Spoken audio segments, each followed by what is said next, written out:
This video was sponsored by Enhance, NeoWatt, A Better Road Planner, Elbilmek, Kempower and Bilkomponenter. Yo, what's up? Today we're gonna test this MGS6. It's the MGS5's big brother.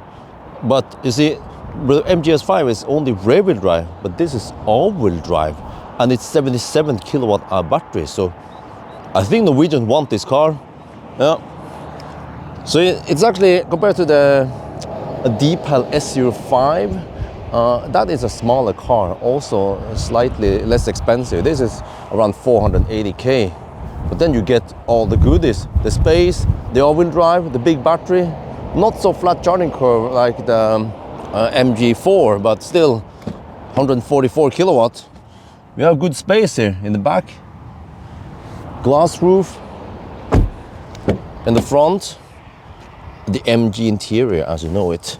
Well, we have fairly large instrument cluster there, fairly large head-up display, and then not so big main screen. Okay, we're gonna drive a loop now from Tangen over to Rudshøgda and back in. That would be around 90 kilometers, right, roughly. And then we have car scanner working. You see, 72%. Okay, it doesn't correspond with this. It seems like this is a true state of charge. We have some battery status here, battery temperature, yeah, whatever. So we actually have a proper trip meter. The strange thing is that it is so slow when I click here. Look, just see how slow it is. Click. That's almost a second. Can you guys please tell me why the Chinese cars are so laggy? It's not just this car, it was also other cars. Okay, anyway, we're gonna try to measure the battery capacity here. I measured it on the MG Cyberster, which should have the same 72 kilowatt hours. So we'll see. We have this one, what we're gonna measure. Okay, anyway, I'm gonna use one of the other trip meters. Probably all of this. Yeah, from start, we can use that. Okay. Okay, let's check the weight first. Front axle, 1020. The whole car, 2120. Well, that is actually not too bad. Well, first test, we are cruising at 126 kilometers per hour here to match 120. Yeah, it jumps a bit up and down. When they go 125, it seems to cruise at 119. Yeah, or maybe, okay, I'll figure it out. 125, 126. Yeah, the car shows how many percent we will arrive with in navigation. Oh, very nice. And then, just like other MGs, also the IM5, IM6, it's capping the consumption at 298 watt-hour per kilometer. Yeah, we know that it's supposed to be higher than that in the peak, the first minute of driving. So remember, the ABC always be capping consumption. And you see that when we are just cruising now, it will use the rear motor, but if we switch to sport mode, it will default to all-wheel drive permanently. But we're gonna use normal mode to save energy. It takes a couple of seconds for it to go back to there, rear-wheel drive again. Well, we just turn around now, heading back south again. So yeah, so far consumption is 264 watt-hour per kilometer, but we had headwind on the way here, so now we'll ride on the tailwind. Hope there won't be too big disadvantage. We have 9 degrees Celsius over here. Okay, round 1, 257 watt-hour per kilometer. Well, I think that's okay for a size car like this. Okay, I went to the restroom, grabbed some food, came back to the car. This is a bit annoying because every time you come back to the car, it will reset to normal mode, driving mode, and also reset to region 1. So I have a shortcut here, which is kind of silly that you need that. Switch it over to strong region because that's what I want. And then there is another shortcut on this side, but I don't use it that much. Here we can switch between drive mode, custom over there. I'll just leave it at normal. Okay, this time we cruise on 95 on the speed to match 90 GPS speed. Okay, I might have to adjust this, we'll see. 95 or 94. Yeah, it's still nice and warm outside. 9 degrees Celsius. This car actually has some physical buttons here.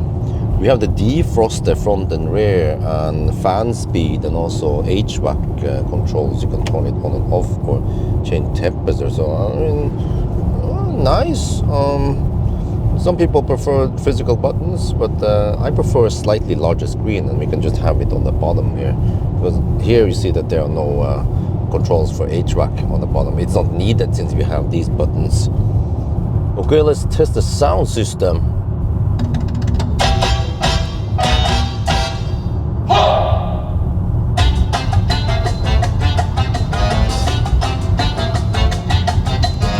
It kind of lacks the middle tones a bit.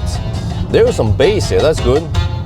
And some treble, but you know, it almost sounds like I'm listening to 22 kilohertz sample rate, you know what I'm saying? It lacks detail, it lacks some definition, some warmth in the music.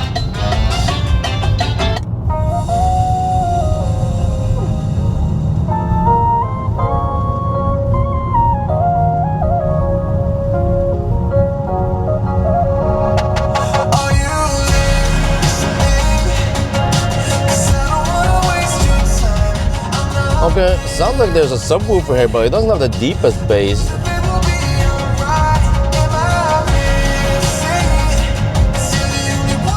I will probably boost up the middle tones a bit in the equalizer. And then what about rumbling in the doors, or rattling in the doors rather? This has some mid-tones that tends to trigger rattling.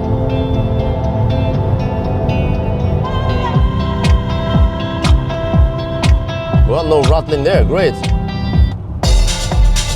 Well, there's some bass here, at least. Okay, here I can hear that there's some deepness in the bass, that's good. Okay, maybe that previous song didn't highlight it that well. Or we just crank it up. That's maximum. There's slight clipping and slight distortion, but actually not that bad.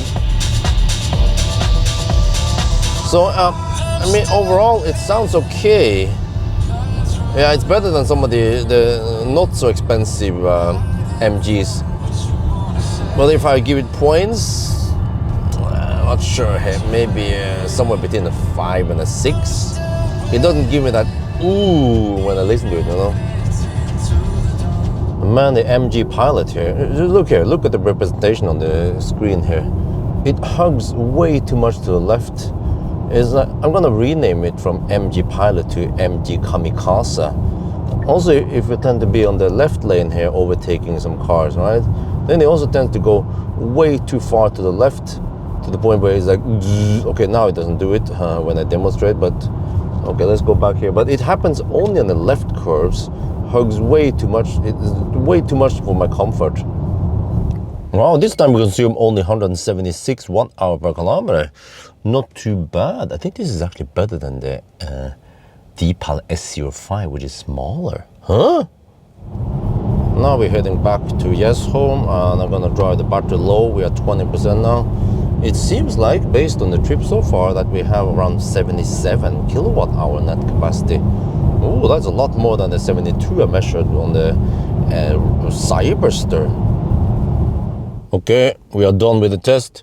We have 4% left, and then 312.6 kilometers driven and 232. So this equals to 65.5 kilowatt hour, which corresponds with what I heard on the spec, roughly there, but then more than the Cyberster.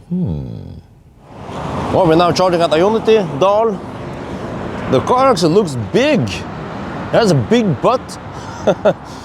So yeah, 350 kilowatt chargers. Oh, okay. We're getting, what, can you see that? 137 kilowatt. Are we Colgating?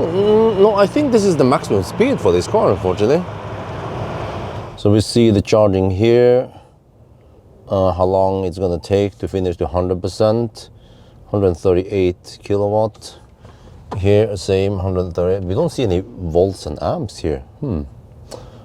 Yeah, intelligent battery heating, we didn't use it because you can see the battery was at 25 degrees.